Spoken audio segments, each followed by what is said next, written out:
The text from my brother Marcus came through while I was sitting in my small studio apartment, working on what he would have called another worthless doodle. The afternoon light streamed through the single window, illuminating canvases that lined every wall, paintings that my family had dismissed as hobby projects from their struggling artist sister. Sold your amateur paintings for $50 each. You're welcome, Marcus had written, followed by a smug emoji. Found them in Mom's garage when we were cleaning out her stuff. At least now they're not taking up space. I stared at the message for a long moment, my coffee growing cold in my hands. Those paintings, 5 pieces I'd stored at Mom's house during my experimental phase, 3 years ago, weren't just random artwork. They were early pieces from my Meridian series, created under my pseudonym M. Sterling.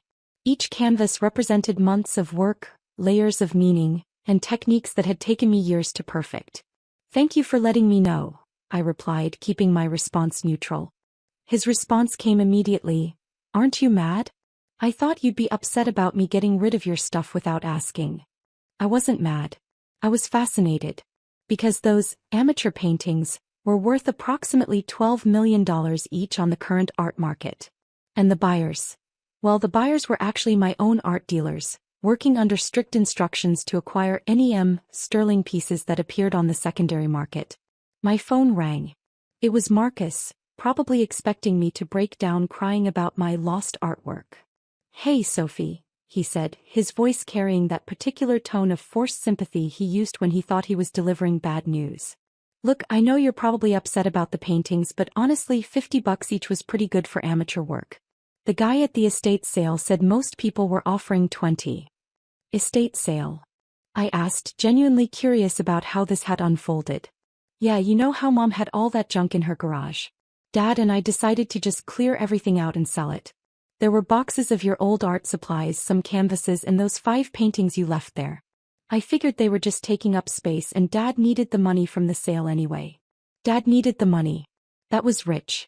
My father, Robert Chin, had been living off the success of his small accounting firm for the past 15 years, constantly reminding the family about his financial expertise and business acumen. He'd spent years lecturing me about the impracticality of art as a career, suggesting I pursue something stable, like accounting or business management. Who bought them? I asked. Some art dealer from the city. Really nice guy actually. He said he specialized in emerging artists and thought the paintings showed potential. His words, not mine. He even left his card in case you wanted to connect with him about your future work. I almost laughed.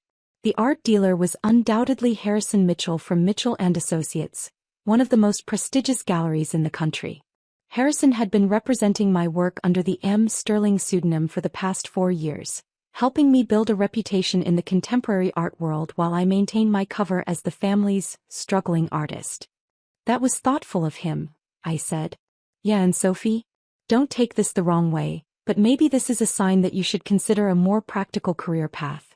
I mean, if a professional art dealer thinks $50 is fair for your work, maybe it's time to be realistic about your prospects. Marcus had always been the golden child.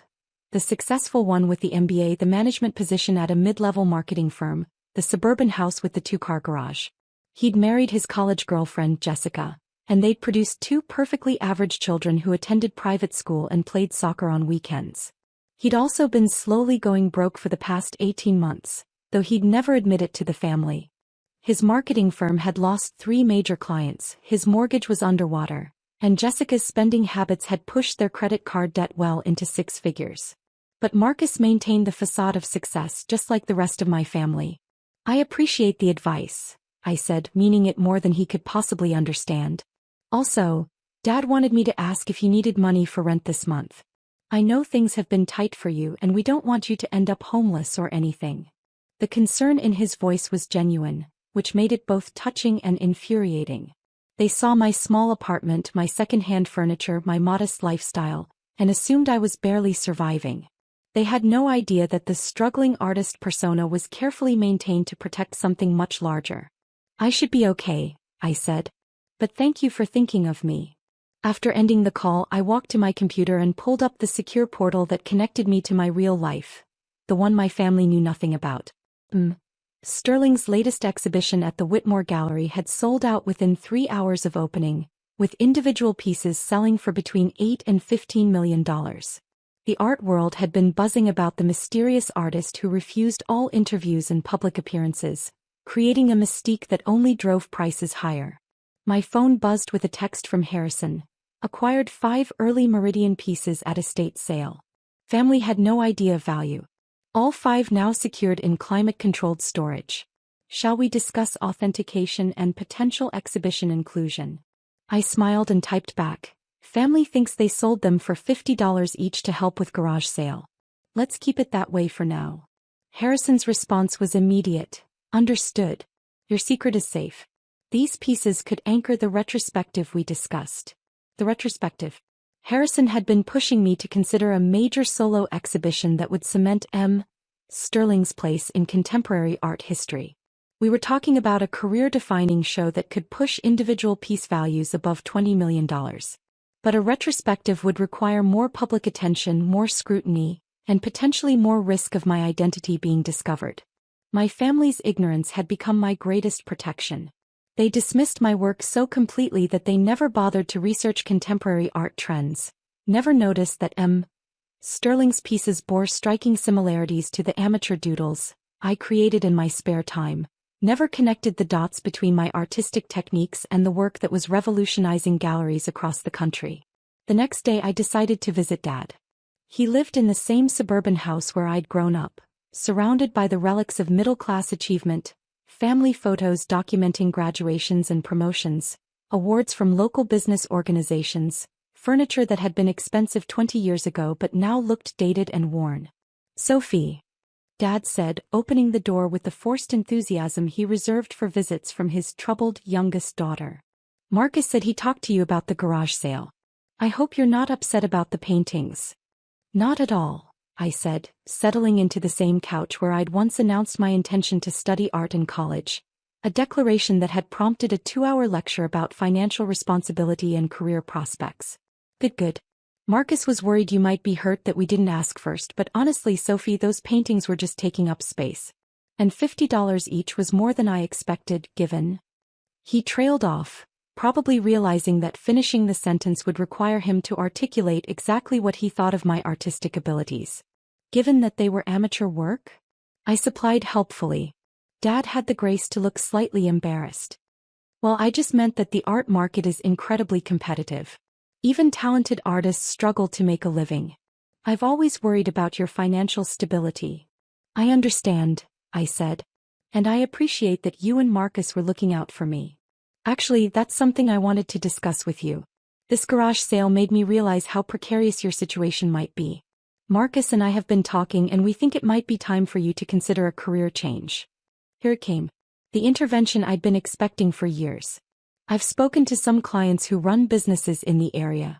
There are opportunities in administrative work, customer service, even entry-level accounting if you're willing to learn. You're still young enough to start over in a practical field. Dad pulled out a folder filled with printouts, job listings, career guides, articles about adults transitioning to new professions. He'd clearly spent considerable time preparing this presentation. I know it's not what you dreamed of, he continued, but dreams don't pay rent. And frankly, Sophie, the art world is brutal. If you're only getting $50 for paintings that took you months to create, the math just doesn't work. I looked at the job listings spread across the coffee table. Customer service representative, $32,000 annually. Administrative assistant, $28,000 with benefits. Entry-level bookkeeper, $35,000 to start. My last painting had sold for $14.2 million. These look like good opportunities, I said, genuinely appreciating the effort he'd put into researching options. Can I think about it? Of course. But Sophie, don't wait too long. The longer you stay in this artistic fantasy, the harder it becomes to transition to the real world. The real world. If only he knew that I was currently negotiating with 3 different museums for permanent installations, that my work was being studied in graduate-level art theory courses, that collectors from 12 countries had pieces on waiting lists. After leaving Dad's house, I drove to my real studio. Not the small apartment where I maintain my cover, but a 5,000 square foot warehouse space in the industrial district. The building looked unremarkable from the outside, just another converted factory among dozens of similar structures. But inside, it was a cathedral of creativity. Natural light flooded in through massive skylights, illuminating canvases that stretched 12 feet in height. Professional-grade easels held works in progress, each piece representing months of conceptual development and technical execution. The air smelled of oil paint and possibility. This was where Sterling really lived. I pulled out my phone and called Harrison. "I've been thinking about your retrospective proposal," I said, running my hand along the edge of a canvas that would likely sell for $20 million when completed. "And my family just sold 5 of my early pieces for $50 each. They have no idea what they're actually worth. If I do this retrospective, if Sterling steps into the full spotlight, there's a chance they'll eventually make the connection." Harrison was quiet for a moment. "Are you concerned about their reaction?" "I'm concerned about losing the protection that their ignorance provides. Right now they're so convinced of my failure that they don't look closely at anything I do. That invisibility has been invaluable. But it's also limiting your growth as an artist and your impact on the contemporary art world. Sterling's work deserves to be seen, studied, and celebrated. You're not just creating beautiful objects, you're advancing important conversations about identity, society, and the human experience." He was right, of course. My work under the Sterling pseudonym had tackled subjects that mattered: economic inequality, environmental destruction, the psychology of modern isolation. The paintings weren't just aesthetically successful, they were culturally significant. What if we structured the retrospective to maintain the mystery? I suggested. No artist appearances, no interviews, just the work itself. We could even play up the anonymous aspect, make it part of the artistic statement. "A phantom retrospective," Harrison mused. "Actually, that could be even more powerful.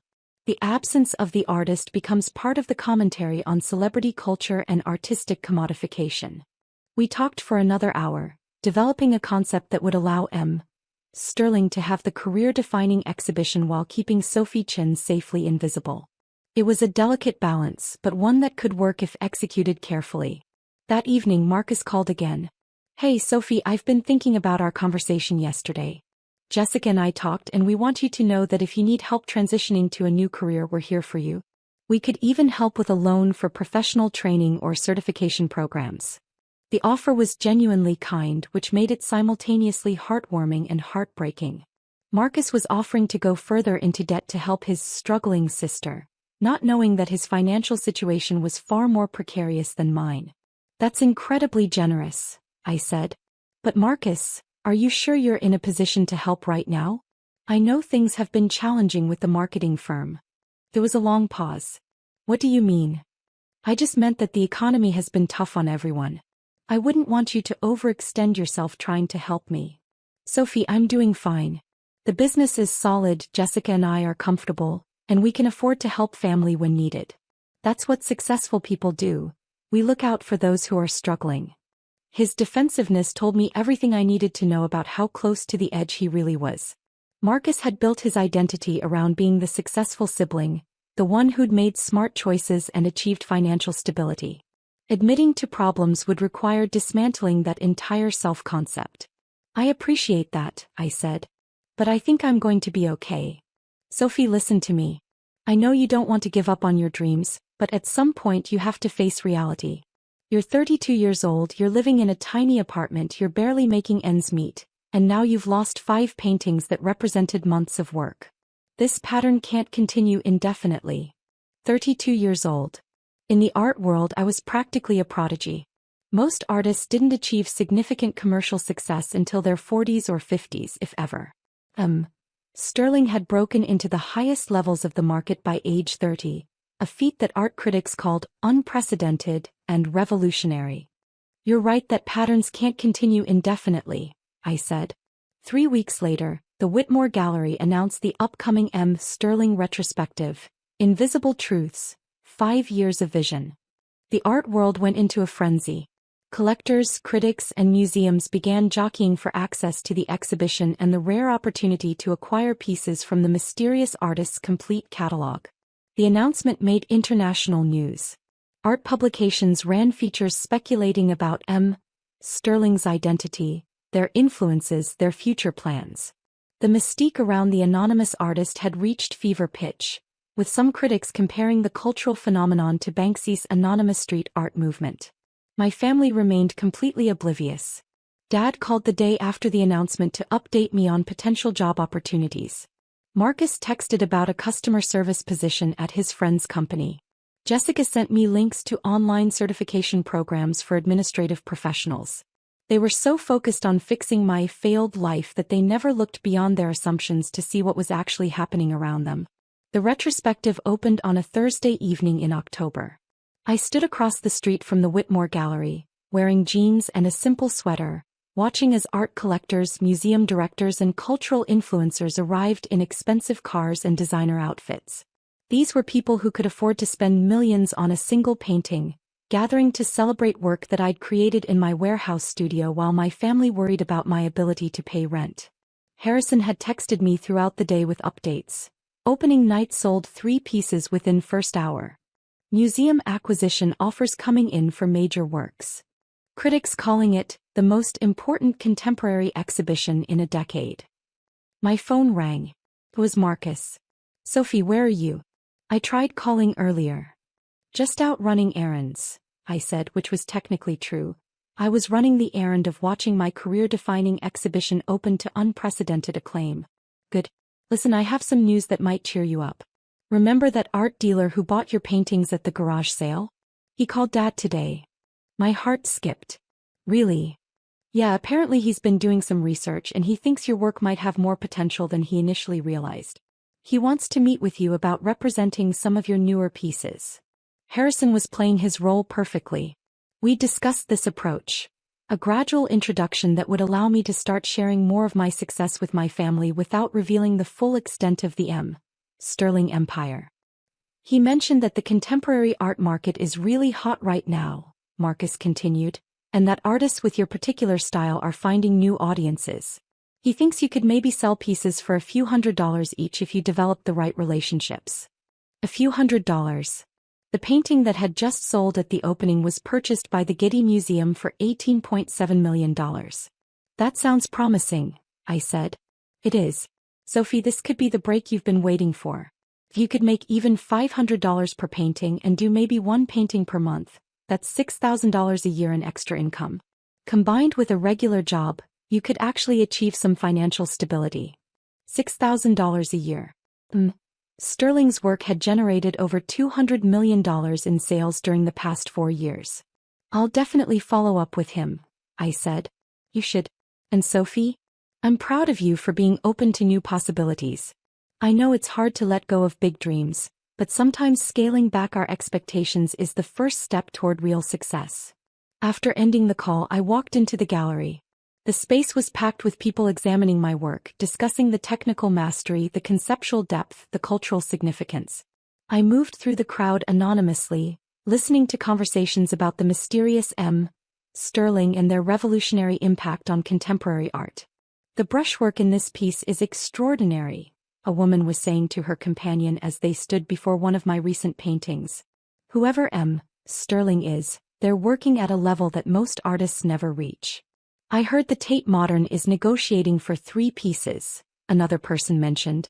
"This retrospective is going to cement M. Sterling's place in art history." Near the back of the gallery, I found the 5 paintings that Marcus had sold for $50 each. They were displayed with special lighting and detailed placards explaining their significance in M. Sterling's artistic development. A small crowd had gathered around them, with one collector explaining to his friends how these early works showed the seeds of the artistic vision that had revolutionized contemporary painting. "These 5 pieces alone are valued at approximately $60 million, the collector was saying. "They represent a crucial transitional period in M. Sterling's evolution as an artist." $60 million. Marcus thought he'd helped me by getting $50 each for them at a garage sale. Harrison appeared beside me, professionally dressed and playing his role as the gallery director. "Magnificent turnout," he said quietly, as if we were strangers who'd struck up a conversation. "M. Sterling's work always draws incredible interest." "It's remarkable," I replied, maintaining the charade. I've never seen paintings that combine technical skill with such powerful conceptual frameworks.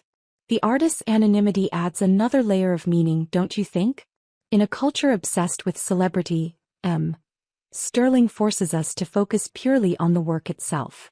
We chatted for a few more minutes, then Harrison moved on to other guests, leaving me alone with my secret and my success. My phone buzzed with a text from Dad. "Hope you're having a good evening, sweetheart. Remember to follow up with that art dealer Marcus mentioned. Even small opportunities can lead to bigger things." 2 months later, I was sitting in the same suburban living room where Dad had once lectured me about career practicality, listening to him read aloud from an article in Art News about the continued success of the Sterling retrospective. "Listen to this," Dad said, adjusting his reading glasses. "It says here that this Sterling person has completely transformed the contemporary art market.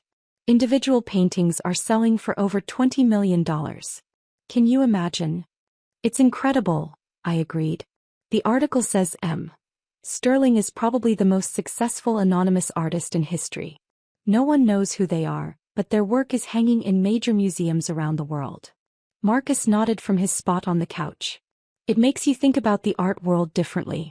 I mean, somewhere out there is this person making millions of dollars from painting, and nobody even knows their real name. It also makes you realize how competitive the field really is," Dad added, looking at me with the gentle concern he reserved for discussions of my future. "An artist at that level probably has decades of training, international connections, representation by the most prestigious galleries. It's not something someone can just stumble into."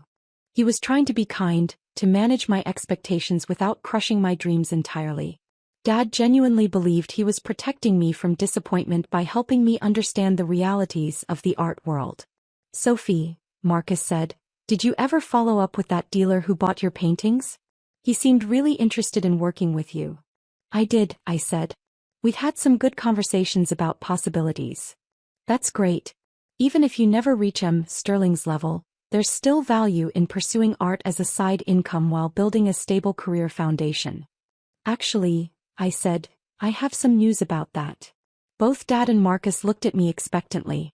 "The dealer has been showing my work to some collectors, and there's been more interest than expected. I've sold several pieces over the past few months." "That's wonderful," Dad said, his face lighting up with genuine pride. "How much were you able to get for them?" "Enough that I think I can focus on art full-time for a while." Marcus leaned forward. "Sophie, that's fantastic, but be careful not to get carried away. Even if you sold a few pieces for a few $100s each, that's not sustainable income. You still need to think about health insurance, retirement savings, all the practical considerations." "I understand," I said. "But I think I'm going to be okay." "Well, we're proud of you for finding some success," Dad said. "And remember, even if the art thing doesn't work out long-term, you'll always have our support." 6 months later, I made a decision that would change everything. I was standing in my warehouse studio, looking at a new series of paintings that Harrison believed could be my most important work yet.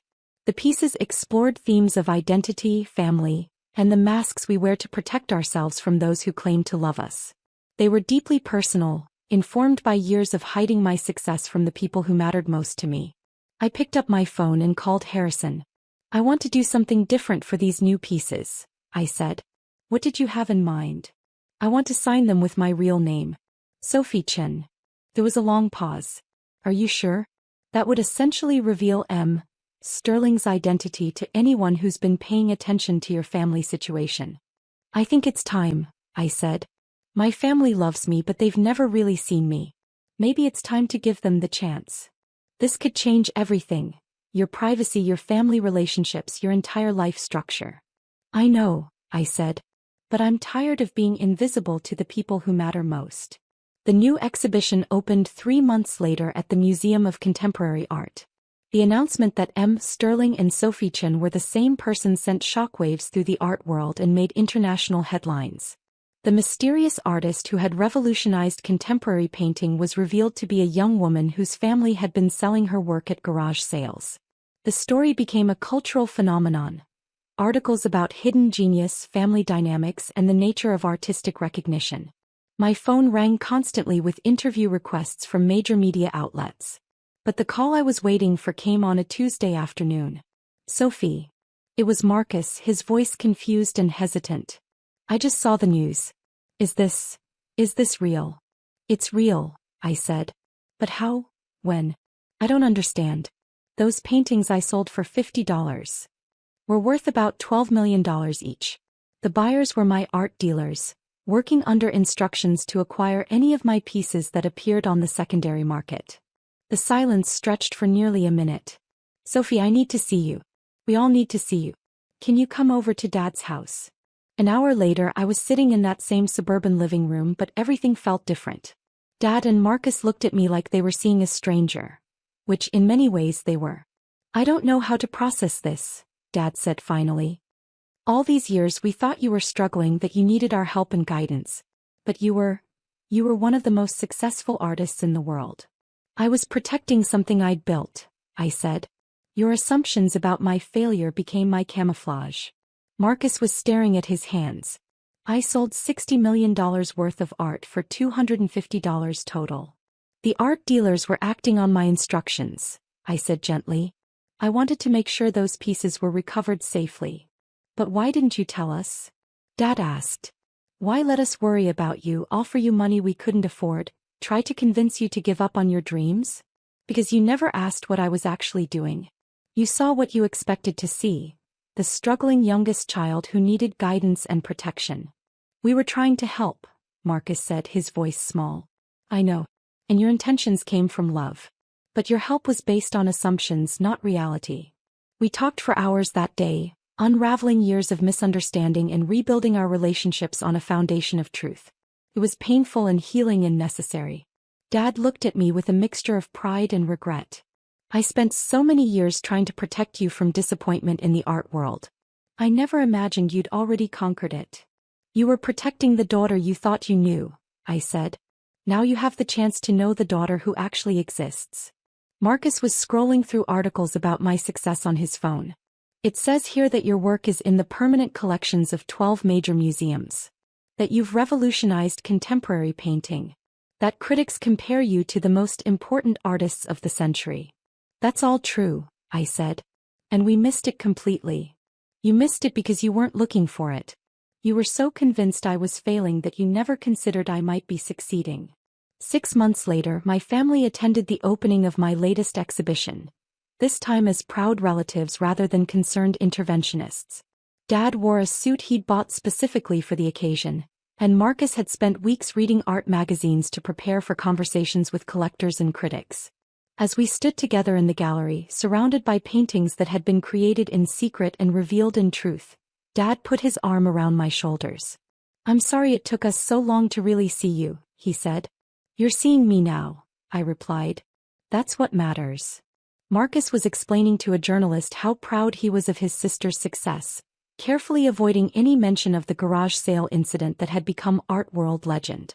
My family had spent years telling me what my work was worth, $50 per painting at best.